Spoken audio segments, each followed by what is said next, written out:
Rabi dari Galilea. Kenapa Pak? Judulnya Rabi dari Galilea.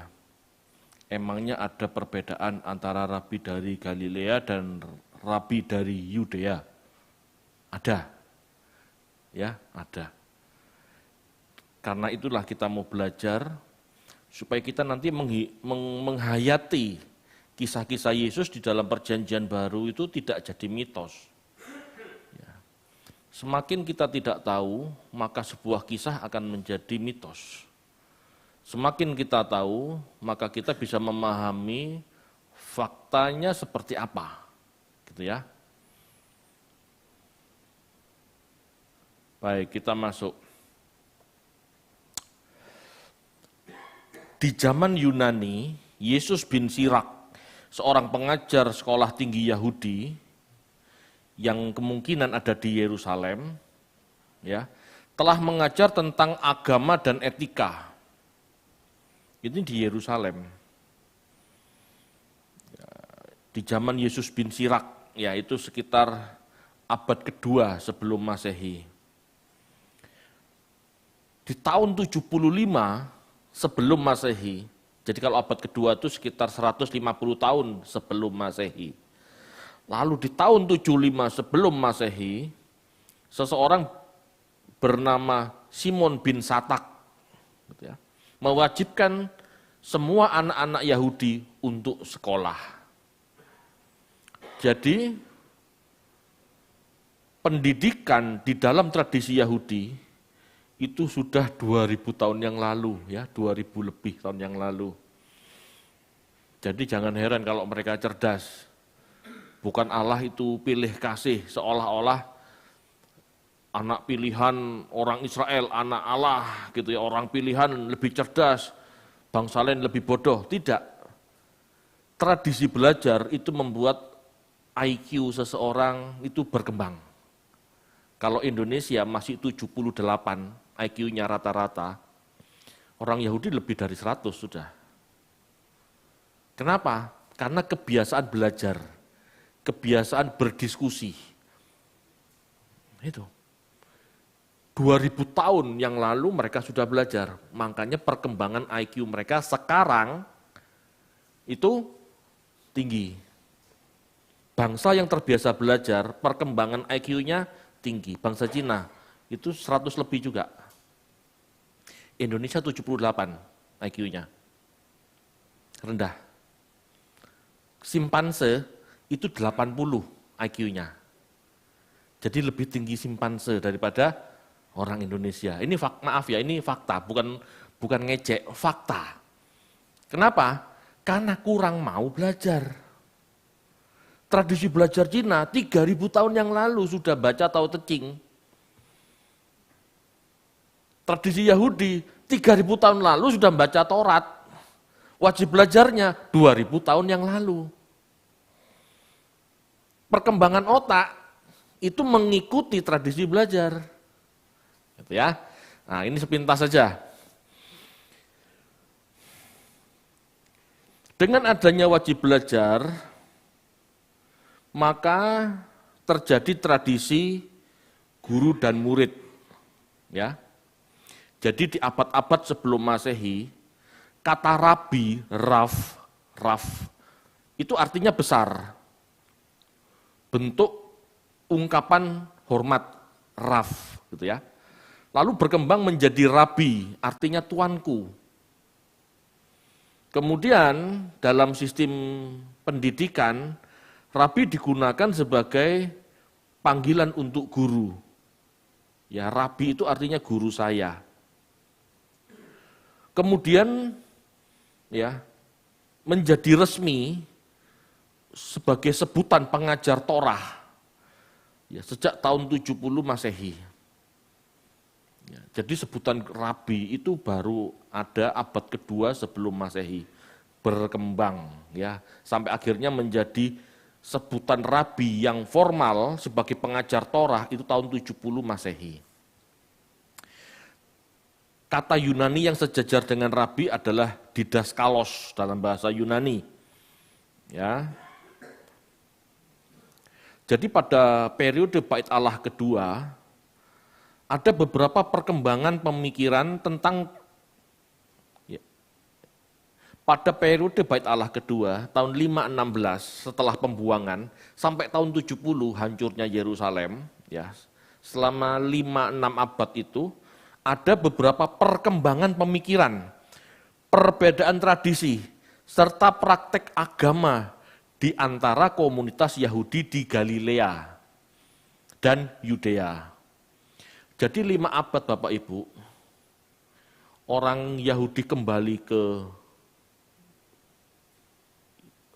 tanah perjanjian, ini kan enggak semua di Yudea, tidak semua ada di Yerusalem, ya kan? Ada orang-orang Yahudi yang hidup di utara, di Galilea. Nah, ternyata dalam perkembangannya, mereka belajar Torah, memiliki perbedaan antara tradisi Yerusalem dan tradisi Galilea. Dan kedua tradisi ini memiliki ciri khas masing-masing. Ya. Pada zaman Yesus, tepatnya, gitu ya, sudah terdapat perbedaan signifikan antara tradisi Rabi Galilea dan tradisi Rabi Yudea. Baik dalam hal mengajar, interpretasi hukum, maupun interaksi sosial dan budaya. Ya. Perbedaan-perbedaan inilah yang harus kita pelajari. Sehingga kita tahu kenapa Yesus ribut terus sama orang Farisi. Kenapa Yesus ribut terus sama para imam? Karena tradisinya beda, tafsirannya beda, cara mengajarnya berbeda. Ya. Berikut adalah beberapa perbedaan utama. Ya. Jadi dari sini nanti kita bisa ngambil kesimpulan kalau baca Perjanjian Baru, gitu ya. Kenapa berbeda? Gitu. Jangan semua langsung dianggap mistis. Oh, lawang Tuhan ya beda ngajari. Nah, gitu. Kadang-kadang kan kita berpikir seperti itu. Ya. Oke. Metode pengajaran. Rabi Galilea lebih terlibat dalam kehidupan sehari-hari masyarakat, lebih terpengaruh oleh praktek sosial dan budaya lokal. Mereka cenderung menggunakan metode pengajaran yang sederhana, langsung, dan sering menggunakan perumpamaan dan cerita untuk menyampaikan pesan moralnya. Ingat, Tuhan Yesus dalam mengajar sering pakai perumpamaan. Nah, ini berbeda dengan rabi-rabi Yudea. Rabi-rabi Yudea lebih terisolasi dalam komunitas agama. Rabi Galilea tadi lebih bermasyarakat, lebih bersosialisasi.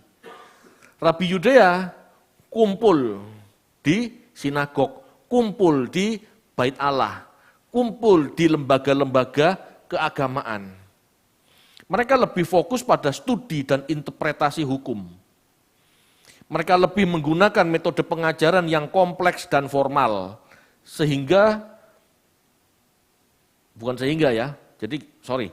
mereka lebih sering menggunakan metode pengajaran yang kompleks dan formal.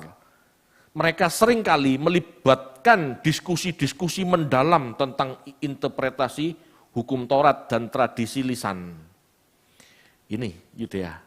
Jadi tradisi Yudea, tradisi Yerusalem itu tradisi akademis. Ya. Tradisi akademis.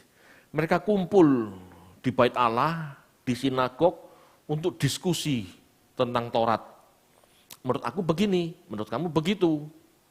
Ini udah biasa, bahkan sampai berdebat. Ini orang Yahudi udah biasa, tetapi keluar dari sinagog, mereka nggak musuhan. Lah bedanya sama Indonesia kan begitu. Kalau sudah debat, ya, yang merasa kalah, yang kalah langsung ngejek, langsung ad hominem, langsung yang namanya apa? Ngejek personal, bukan diskusi ilmiah lagi, tapi ngejek orangnya. Jadinya bermusuhan. Lucu ya. Kalau Yahudi tidak. Kalau orang-orang Yahudi tidak. Debat-debat. Kalah, ya kamu harus mikir ulang. Teorimu salah. Gitu. Kalau yang menang, ya sudah. Diskusi ini bisa dia jadikan landasan untuk mengajar. Paham ya? Jadi ilmu lawan ilmu. Bukan debat kusir, lalu sampai tonjok-tonjokan. Tidak ada kayak begitu di Yehuda, tidak ada. Ya. Tetapi kalau Rabi Galilea, dia kurang berdiskusi, tapi tetap diskusi ya, dan dia bermasyarakat. Tapi kalau Yehuda itu senangnya di ruang-ruang perpustakaan, di ruang-ruang tertutup untuk debat. Kalau Rabi-Rabi Yahudi, dari dia belajar 30 tahun itu, dia turun ke masyarakat untuk mengajar. Ya, menggunakan perumpamaan-perumpamaan. Kalau Yahudi enggak. Dia mengajar ayat ini. Pasal ini, ayat ini. Artinya ini. Menurut Rabi ini begini, menurut Rabi ini begitu. Benar-benar akademis. Gitu. Ya. Ada perbedaan. Ya. Jadi pengajaran Rabi Yudea lebih cenderung akademis dan bersifat debat. Contohnya, ya, Matius 13 ayat 3. Bisa dibaca?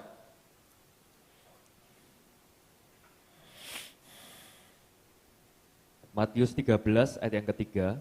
Dan ia mengucapkan banyak hal dalam perumpamaan kepada mereka. Katanya, adalah seorang penabur keluar untuk menabur.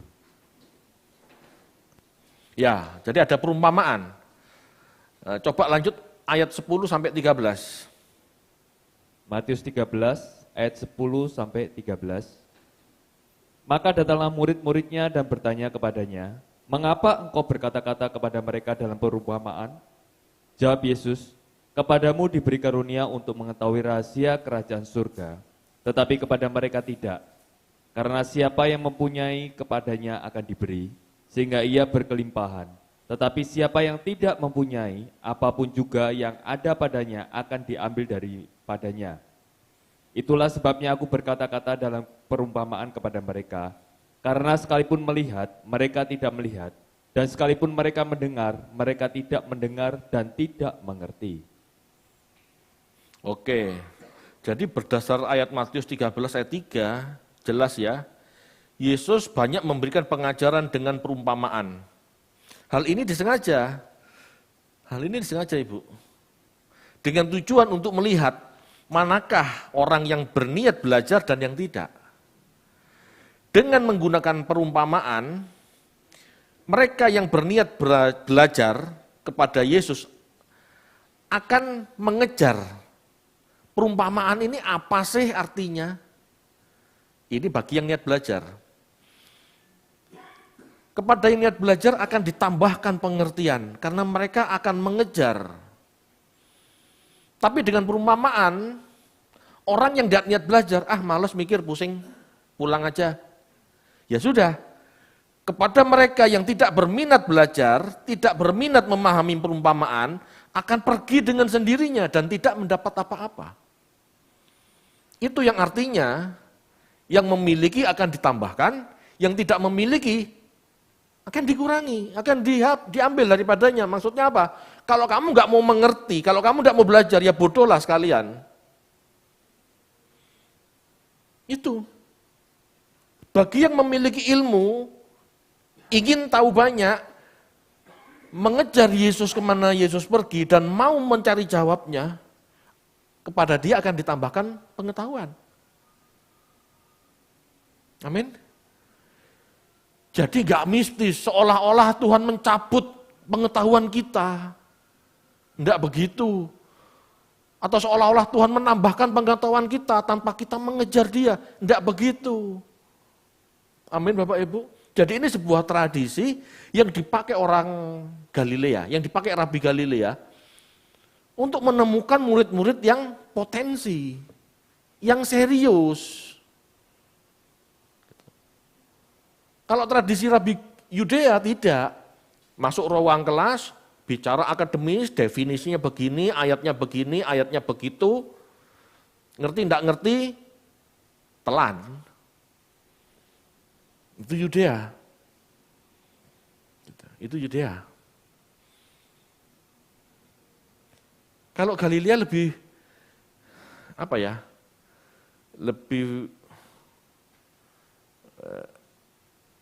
lebih luas, tidak kaku. Ya, ini betul. Lanjut. Perbedaan Rabi Galilea dan Rabi Yudea terletak pada fokus ajarannya, ya.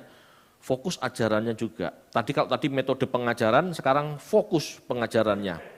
Rabi Galilea dikenal memiliki interpretasi yang sedikit liberal dan fleksibel. Ya. Ini Rabi Galilea. Galilea memiliki populasi yang lebih beragam secara budaya dan ini mempengaruhi cara berpikir mereka, menerapkan dan menafsirkan hukum. Ajaran mereka lebih fokus pada aspek moral dan etika, serta aplikasi praktis dari ajaran agama dalam kehidupan sehari-hari. Ya. Jadi Rabi-Rabi Galilea lebih menekankan kasih, belas kasih, tindakan nyata dalam kehidupan. Ya. Berbeda dengan Rabi Yudea.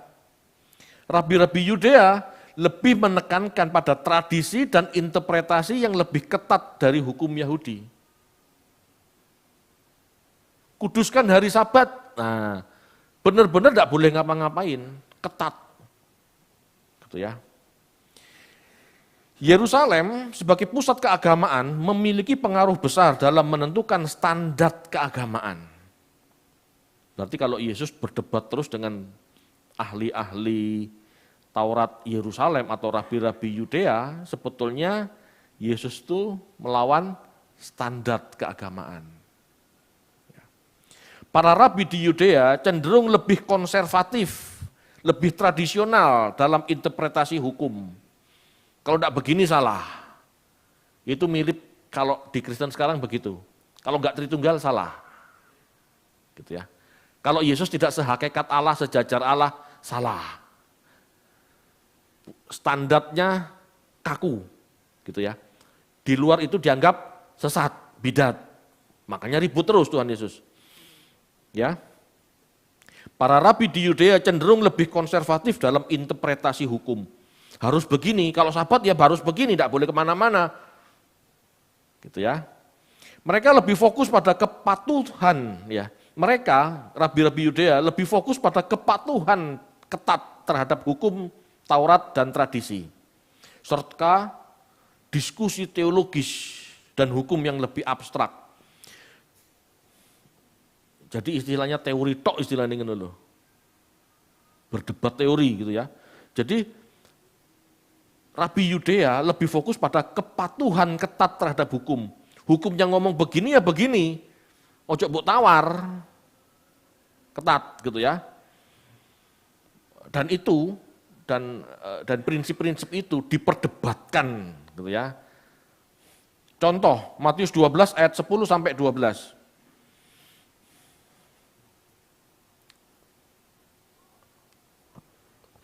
Matius 12 ayat 10 sampai 12. Di situ ada seorang yang mati sebelah tangannya. Mereka bertanya kepadanya, "Bolehkah menyembuhkan orang pada hari Sabat?" Maksud mereka ialah supaya dapat mempersalahkan dia. Tetapi Yesus berkata kepada mereka, "Jika seorang dari antara kamu mempunyai seekor domba, dan domba itu terjatuh ke dalam lubang pada hari Sabat, tidakkah ia akan menangkapnya dan mengeluarkannya? Bukankah manusia jauh lebih berharga daripada domba? Karena itu boleh berbuat baik pada hari Sabat." Ya, jadi ini tradisi Galilea Bapak Ibu, luas, enggak kaku. Yesus dianggap liberal, karena pemikirannya menyembuhkan hari Sabat boleh, memetik gandum hari Sabat boleh, lebih bebas dibanding tafsiran Rabi Yahudi, Yudea, ketat, hari Sabat kamu nggak boleh ngapa-ngapain, nggak boleh bawa barang sekian kilo, tidak boleh jalan lebih dari sekian meter, itu ada aturannya. Tapi bagi Yesus, bagi Rabi Yahudi, interpretasinya liberal. Nggak gitu deh, istilahnya begitu. Kok malah jadi kaku? Gitu ya. Bagi Yesus, manusia lebih berharga dari domba. Domba hilang kamu cari. Inilah kemunafikan orang Yerusalem. Inilah kemunafikan Rabi Yerusalem. Dombamu hilang, sapimu ucul gitu ya. Kamu cari hari Sabat. Nah sekarang ada orang nyembuhkan pada hari Sabat kok dilarang gitu loh. Ya, dibalik sama Tuhan gitu ya. Bagi Yesus manusia lebih berharga dari domba. Bahkan bagi Yesus manusia lebih berharga dari tradisi manusia. Yesus memahami Sabat sebagai hari dari Allah untuk manusia bisa istirahat dan beribadah, bukan malah membelenggu. Sabat itu seharusnya gambaran Allah yang mengasihi manusia. Sabat itu seharusnya gambaran Allah memberi waktu kepada manusia untuk istirahat. Karena sudah dalam seminggu, 6 hari, orang-orang kecil itu diperbudak. Orang-orang kecil diperbudak. Yang budak diperbudak, yang karyawan terus bekerja. Kapan waktu istirahatnya? Sebetulnya Allah memberikan hari Sabat untuk manusia agar bisa beristirahat dan beribadah. Tidak diperbudak sama-samanya terus sebetulnya. Sebetulnya begitu, gitu ya. Jadi Yesus memiliki tafsiran yang beda, yang bebas, fleksibel, gitu loh. Ini ciri-ciri Rabi Galilea. Ya. Jadi melihat manusia sebagai yang utama, gitu ya. Bertuhan itu untuk manusia, beragama itu untuk manusia, bukan beragama untuk hukum, gitu ya. Paham maksudnya enggak? Paham enggak? Gini. Makanya Yesus mengatakan, gitu ya. Makanya Yesus mengatakan, Sabat untuk manusia, bukan manusia untuk Sabat. Kan beda. Kalau manusia untuk Sabat, maka manusia tidak boleh ngapa-ngapain pada hari Sabat. Tetapi kalau Sabat untuk manusia, karena hari itu Tuhan berikan untuk manusia supaya manusia bisa recovery, bisa istirahat, jangan kerja terus, ingatlah Tuhan, itu loh, beda sudah, ya.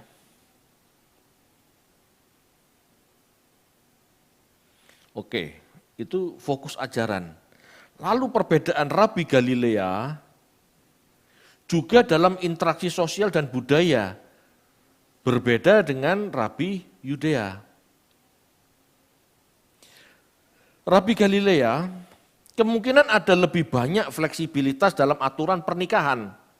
Ya, dalam tradisi-tradisi, bukan hanya pernikahan. Contoh, ini contohnya pernikahan, ya, ini kan masalah sosial. Yesus tidak menikah saat jadi rabi. Ya. Dalam hal memilih pasangan, peran dalam rumah tangga, mereka fleksibel. Mereka lebih sering, Rabi-Rabi Galilea lebih sering terhubung dengan masyarakat umum dan cenderung terbuka, berinteraksi dari latar belakang yang lain. Ya, ini misalnya Yesus dianggap, ya ini misalnya ya, kita lihat Yesus sering kali berinteraksi dengan orang berdosa. Ngumpul sama pemungut cukai, ya, berinteraksi dengan pelacur, tidak ada masalah. Ya. Jangan merasa jijik. Berbeda dengan Yudea, berbeda dengan Yerusalem. Rabi Yerusalem, Rabi Yudea memiliki aturan pernikahan yang lebih ketat terkait dengan status sosial. Ya. Rabi Yerusalem harus menikah dulu sebelum jadi rabi. Makanya kalau ada tuduhan, gak mungkin Yesus tidak menikah karena syarat seorang rabi harus menikah. Betul, itu Yerusalem. jadi rabi harus menikah dulu. Betul, itu Yerusalem. Galilea tidak begitu. Ini perbedaan tradisi kan, gitu loh. Rabi Yudea menekankan kemurnian peran gender. Pernikahan mungkin lebih diatur dengan ketat oleh hukum dan tradisi Yudea. Mereka, rabi-rabi Yudea, cenderung lebih eksklusif dan menjaga jarak dari kelompok-kelompok yang dianggap tidak murni. Tidak mau bergaul dengan orang Samaria. Ya. Atau kurang taat pada hukum Taurat. Mereka nggak mau deket-deket memungut cukai karena dianggap tidak taat pada Taurat. Tidak mau kumpul pelacur. Ya. Mereka lebih kaku dalam menjaga kemurnian ritual dan sosial. Jadi mereka menghidupi kekudusan itu secara harafiah dalam bermasyarakat. Kristen tidak gitu loh. Kristen tidak gitu. Kita mengikuti rabi dari Galilea. Kumpul pelacur, kumpul pemungut cukai, kumpul siapapun tidak ada masalah. Karena memang itu tujuan rabi diadakan. Betul enggak? Makanya kata Yesus apa? Itu sebabnya Yesus berkata, yang membutuhkan dokter itu yang sakit. Kalau kamu sebagai rabi ngumpul di kampus terus, ya kapan masyarakatnya cerdas? Gitu ya. Itu cara-cara berpikir. Contoh, Matius 9 ayat 10 sampai 13. Silakan.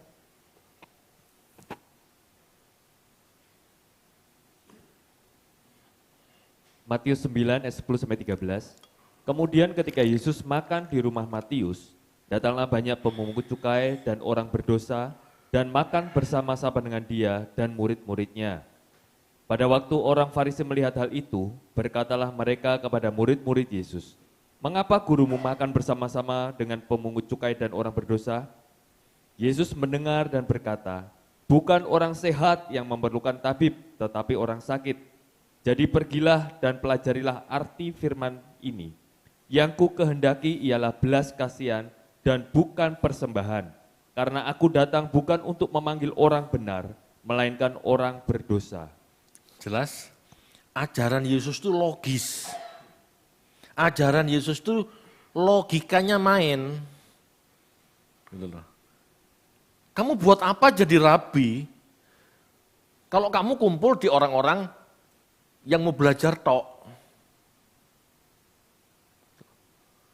Kumpullah sama masyarakat yang tidak mendapat kesempatan belajar, supaya pada saat mereka ingin mengerti kebenaran, kamu bisa menyampaikan. Sebetulnya kan gitu.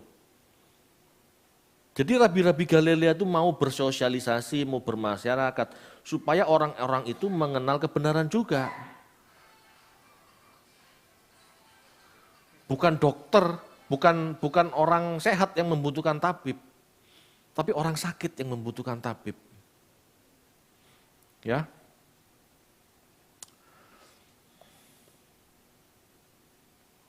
Yesus tidak menghindari masyarakat, termasuk mereka yang dikucilkan. Yesus bergaul dengan orang berdosa. Ini teladan Yesus.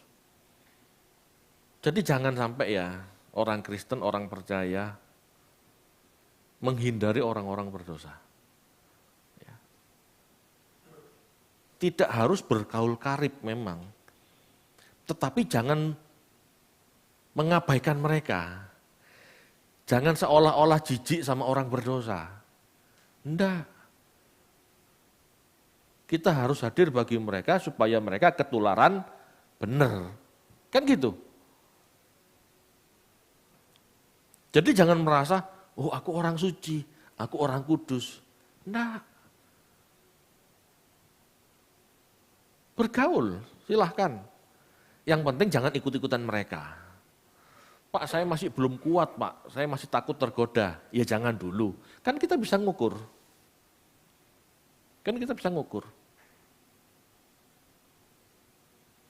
Saya pernah suatu saat Waktu itu acara apa ya, habis olahraga. Nah rekan-rekan yang olahraga itu ngeluarin vodka, ngeluarin minuman, minum. Saya juga ditawari, enggak masalah saya minum, yang penting saya enggak sampai mabuk. Yang penting menghormati mereka saja, supaya mereka tidak tersandung atas sikap saya, sok suci, jangan seperti itu. Menghormati saja, ditawari kedua kali, cukup, kok aku ngeblak, bisa kan? Mereka cukup menghormati kok. Paham maksudnya ya? Nggak usah sok alim.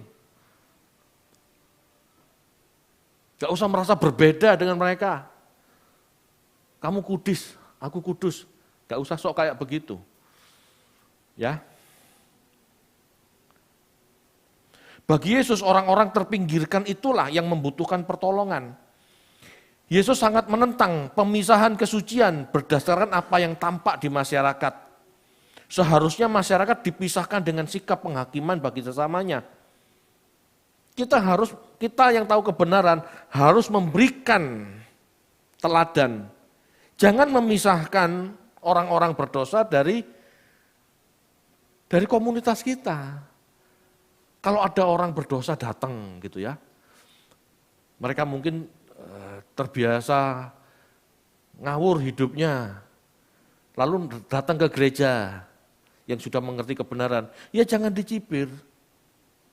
Ke gereja kok tank topan tok. Ke gereja kok rok minian tok. Emangnya enggak boleh?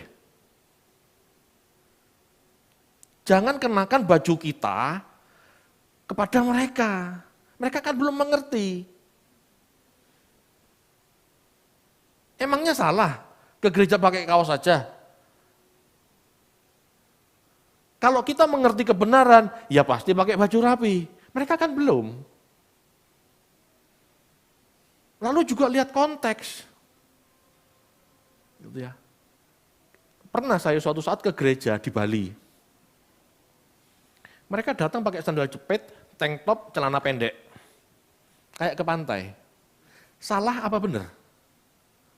Halo?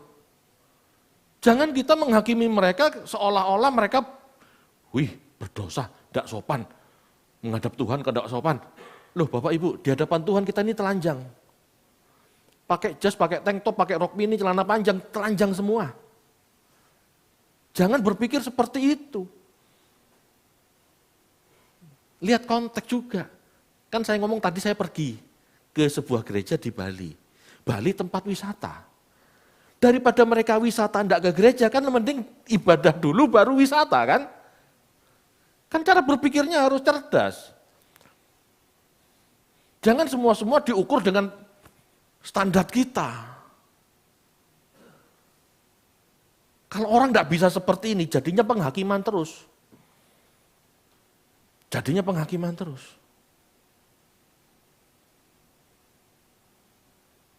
Gak harus seperti itu. Ibadah itu masalah pola pikir, hati nurani kepada Allah. Gitu loh. Kalau Anda sudah sampai tahap, enggak pantas kalau ke gereja seperti itu, ya bagus, itu untuk Anda. Tapi untuk orang lain, jangan kenakan standar Anda pada orang lain, karena bisa jadi dia belum mengerti. Jangan disingkirkan, jangan diejek, jangan dihakimi.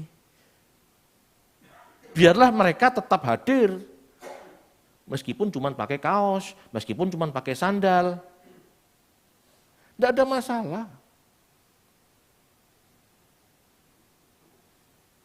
Halo Bapak Ibu. Ngerti ya bedanya tradisi Yudea yang kaku, agamawi, sama Yesus, Rabi Galilea, yang menekankan etika moral dan kasih.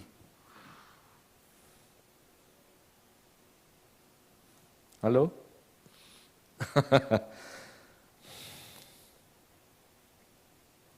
Bagi Yesus kesucian terletak pada batin dan sikap hidup. Bagaimana hatimu, tidak menghakimi sesamamu, itu lebih penting dari sekedar sikap bersosial, Oh pakai ini tidak sesuai dengan tradisi Pak. Tradisi Kristen tidak begitu. Bagi Tuhan sikap hati lebih penting daripada cuma sikap yang tampak. Ya, ini kebenaran loh.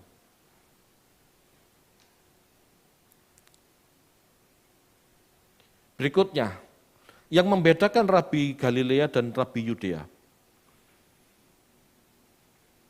Pendekatan terhadap hukum Taurat. Rabi Galilea, pendidikan Rabi Galilea mungkin lebih informal dan dipengaruhi oleh praktek lokal dengan pendekatan yang lebih praktis dalam pembelajaran hukum dan tradisi. Itu sebabnya Yesus dianggap tidak pernah sekolah. Betul? Oleh rabi-rabi Yahudi, dari mana ini orang kok bisa berpikir seperti ini? Setahuku dia anak tukang kayu, nggak pernah sekolah, betul? Kerabian Galilea itu kerabian informal. Ya. Mereka menghormati hukum Taurat. Mereka lebih fleksibel dalam penafsiran dan penerapan hukum. Ya. Informal, liberal, fleksibel dalam interpretasi. Rabi Yudea, pendidikan rabinik, ya, pendidikan rabi-rabi Yudea lebih formal dan terstruktur. Ya, ada strukturnya. SD, SMP, SMA itu ada sebetulnya ya. Dengan kurikulum yang ketat di bawah pengawasan otoritas keagamaan Yerusalem. Sudah ada, dewan pendidikannya sudah ada. Mereka cenderung lebih legalistik dan literal dalam interpretasi hukum Taurat. Menekankan kepatuhan pada detail-detail hukum. Sing penting taat hukum. Sing penting perpuluhan. Meskipun orang tua tidak terpelihara, sing penting ritual beres dulu. Itu cara pikir Yudea. Gitu ya.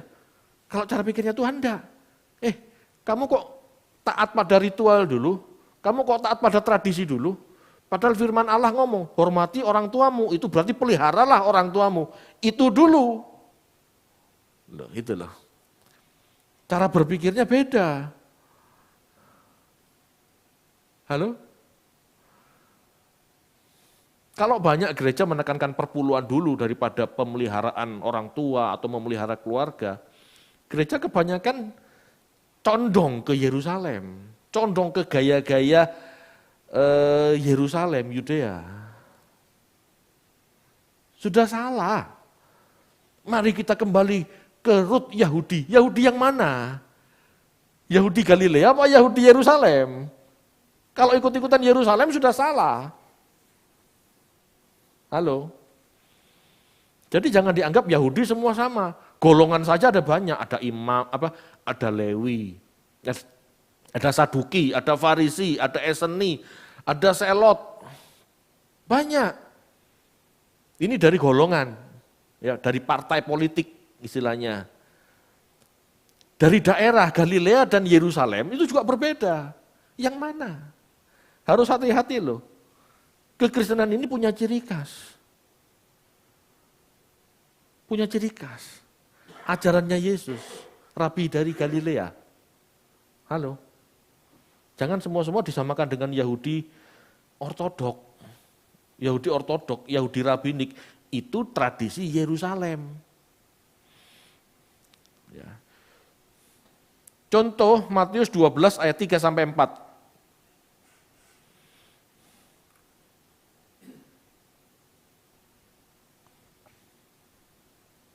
Matius 12 ayat 3 dan 4.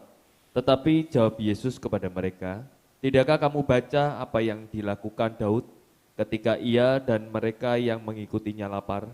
Bagaimana ia masuk ke dalam rumah Allah dan bagaimana mereka makan roti sajian yang tidak boleh dimakan, baik olehnya maupun oleh mereka yang mengikutinya, kecuali oleh imam-imam. Ya, itu contoh pada saat Daud kelaparan, pergi ke kemah suci gitu ya. Lalu Daud minta roti. Ada enggak roti? Aku lapar.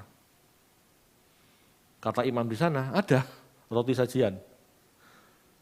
Padahal menurut kitab Taurat, imamat 24 ayat 5 sampai 9, roti itu untuk imam-imam. Bukan untuk non-imam. Kita baca aja, imamat 24 ayat 5 sampai 9.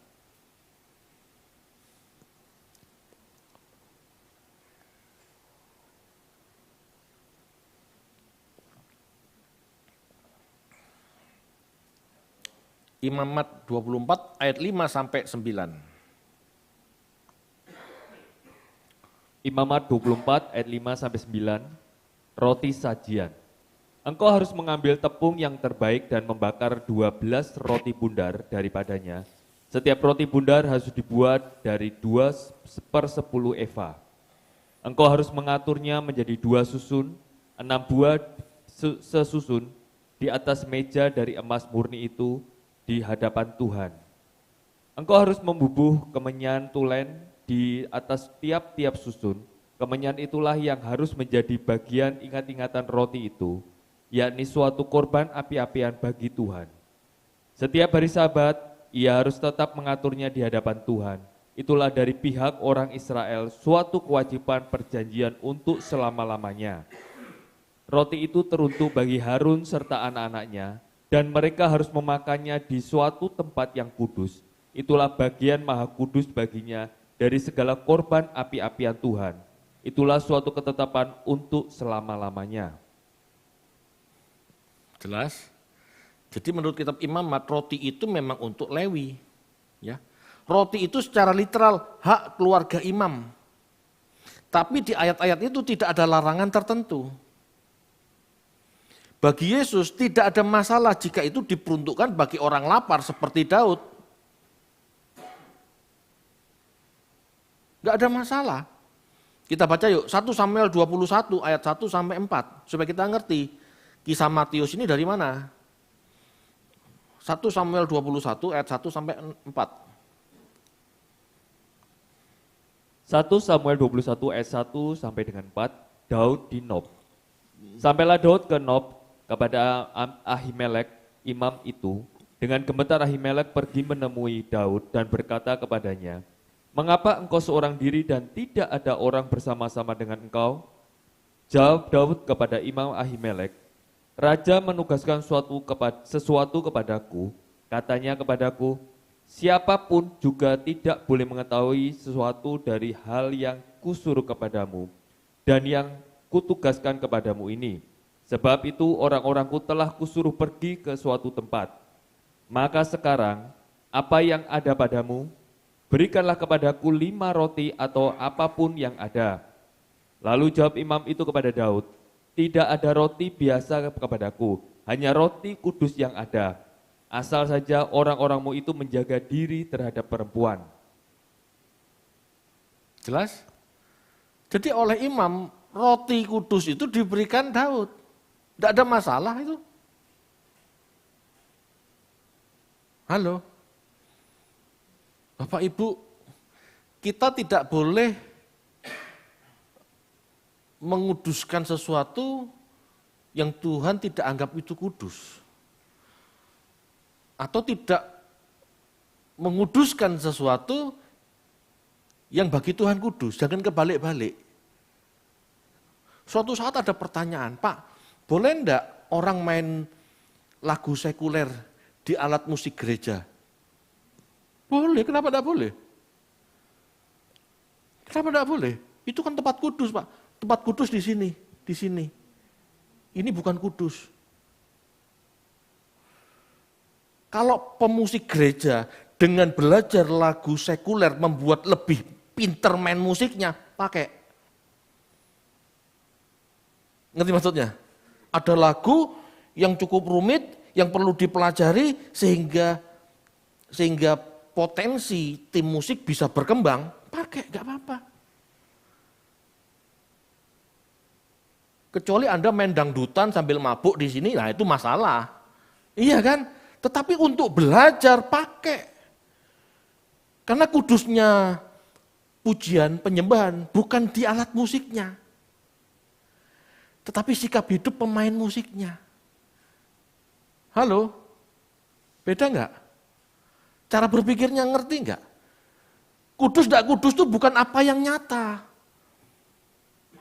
Apa yang kelihatan. Ya, kudus enggak kudus itu bukan apa yang kelihatan. Kudus enggak kudus itu ada di pikiran, di batin. Halo?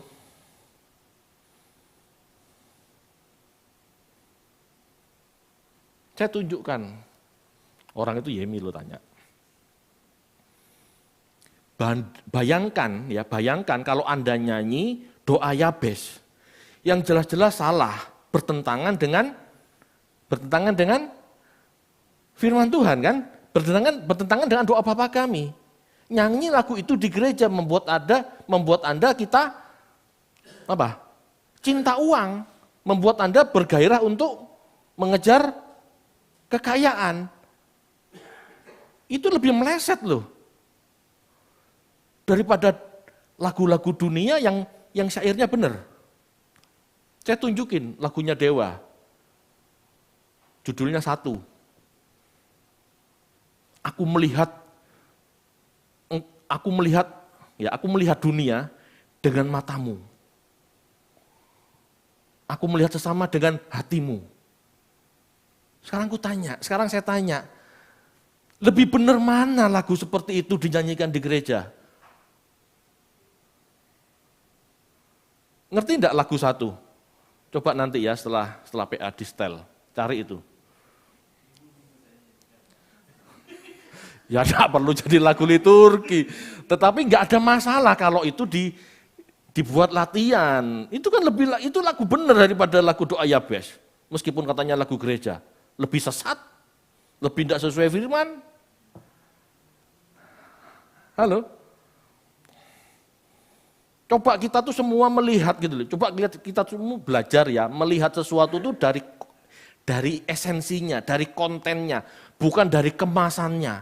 Oh, lagu gereja dinyanyikan padahal salah syairnya. Lagu dunia kalau syairnya benar, kenapa tidak? Halo?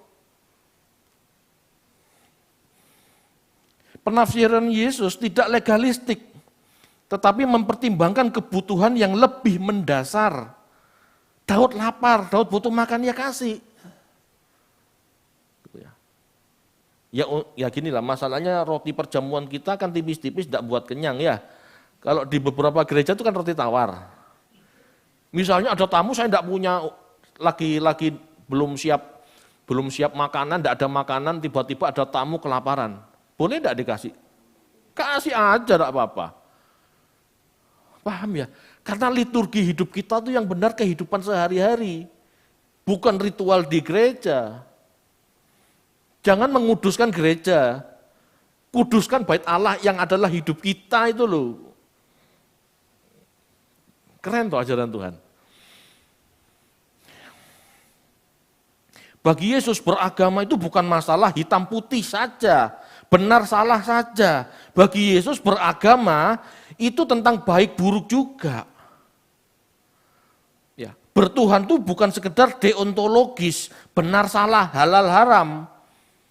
Bertuhan itu juga masalah teleologis. Tujuannya apa? Halo? Paham enggak maksudnya? Tujuannya apa?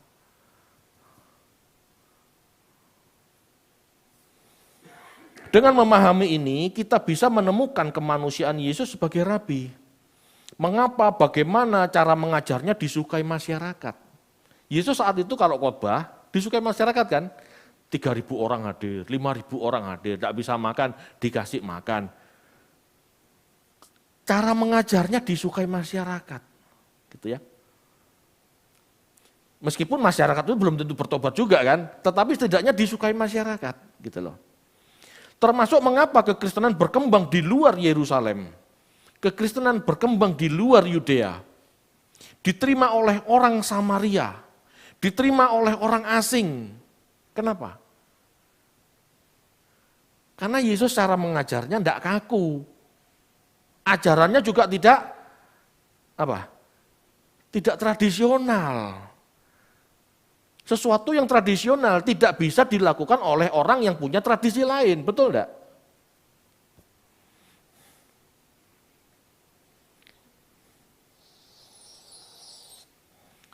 Ya.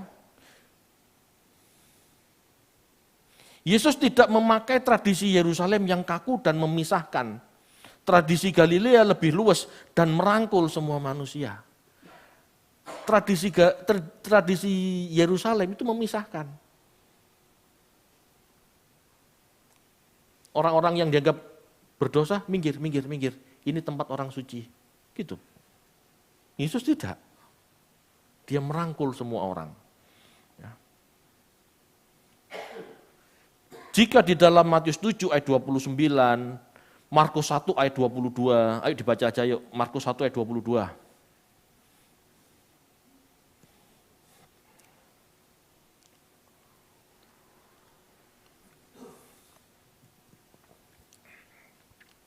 Markus 1 ayat 22, mereka takjub mendengar pengajarannya, sebab ia mengajar mereka sebagai orang yang berkuasa, tidak seperti ahli-ahli Taurat.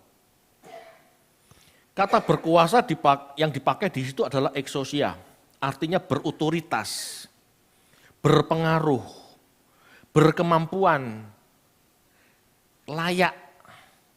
Jadi jika dikatakan Yesus mengajar dengan kuasa, itu jangan dibayangkan Yesus khotbah sebagai Tuhan dan Allah yang berkuasa.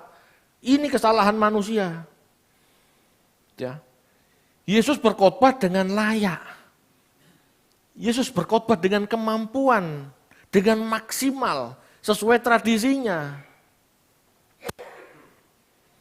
Ya. Jangan dibayangkan Yesus khotbah sebagai Tuhan dan Allah yang Maha Kuasa, yang selalu melakukan mujizat. Jangan. Yesus mengajar yang mengajar. Belum tentu melakukan mujizat. Meskipun memang Yesus melakukan mujizat, tetapi tidak selalu dalam khotbahnya melakukan mujizat. Nah, penekanan mujizat pada khotbah-khotbah Yesus di gereja atau denominasi tertentu, ini dapat memanipulasi jemaat untuk berfantasi tentang Yesus yang tidak sesuai dengan kenyataan. Yang ditekankan mujizatnya, ini salah. Yang ditekankan seharusnya apa? Pengajarannya. Bagaimana dia mencerdaskan umat, itu yang harus ditekankan. Ya. Penekanan mujizat pada khotbah-khotbah di gereja dapat membuat orang atau jemaat berfantasi tentang Yesus, tidak sesuai kenyataan. Sehingga fokus jemaat bukan pada pengajaran yang benar, tapi pada mujizat. Ini sudah salah. Yesus mengajar dengan kuasa, itu maksudnya seperti yang contoh di atas tadi itu loh. Ada perbedaan antara orang Farisi, antara rabi-rabi Yahudi, Yerusalem, dan rabi-rabi Galilea. Cara mengajar Galilea, fokus mengajar rabi Galilea, titik tekannya, tradisinya, ini berbeda. Ini di tradisi Galilea bisa diterima. Gitu loh. Paham maksudnya ya? Jadi inilah yang disebut kuasa. Berpengaruh gitu loh. Cara Yesus mengajar, fokus Yesus mengajar, ajaran sehari-harinya bisa dipraktekkan. Ini loh kuasa. Ini loh yang simple ini loh, jangan dipersulit, ini loh kuasa sebetulnya. Membuat orang cerdas dan mampu melakukan hidup dengan lebih baik. Enggak teori tok. Gitu istilahnya. Ya. Imajinasi yang muncul dalam benak kita seharusnya Yesus sebagai guru, bukan Yesus sebagai tukang obat atau tukang sulap. Halo, gereja harus bertobat. Karena selama ini menghadirkan Yesus sebagai tukang sulap, pembuat mujizat. Tidak boleh. Gitu ya. Meskipun Yesus bisa melakukan mujizat, fokus Yesus bukan itu. Ya, fokus Yesus pasti ke orang miskin, kasih, berempati, itu pasti. Ya. Image tukang obat atau tukang sulap ini harus berubah. Sehingga kita bisa menempatkan Yesus di tempat seharusnya sebagai rabi yang efektif, sebagai pengajar yang baik. Sebagai pendeta yang berkuasa, dalam arti mengajar dengan benar, gitu loh. Ya. Image ini harus berubah sehingga kita menempatkan Yesus di tempat seharusnya. Dan kita di tempat semestinya sebagai murid. Jangan menempatkan kita selain sebagai murid. Jangan menempatkan diri kita sebagai penonton atau pasien. Tempatkanlah kita pada murid yang mau belajar. Kalau pasien sekedar di rumah sakit, mau ke rumah sakit karena sakit, betul. Setelah dapat sembuh, minggat. Jangan tempatkan diri kita sebagai pasien yang butuh Tuhan untuk kesembuhan saja, habis itu ngilang. Tempatkan diri kita sebagai murid yang mau terus belajar. Tradisi kerabian Galilea bisa menjadi contoh bagi para pendeta saat ini untuk tidak eksklusif, merasa lebih tinggi bagi jemaat, serta memudahkan orang untuk mengerti dalam belajar mengajar. Dalam PA nggak perlu pakai bahasa-bahasa teologis yang terlalu tinggi-tinggi. Teori-teori yang sulit-sulit permudahlah untuk dipahami, jangan dipersulit. Ya, meskipun memang ya, memudahkan atau menyederhanakan itu bukan hal mudah juga, tetapi harus mampu. Karena bagi jemaat yang penting kan esensinya bagaimana dia bisa menghidupi. Gitu ya.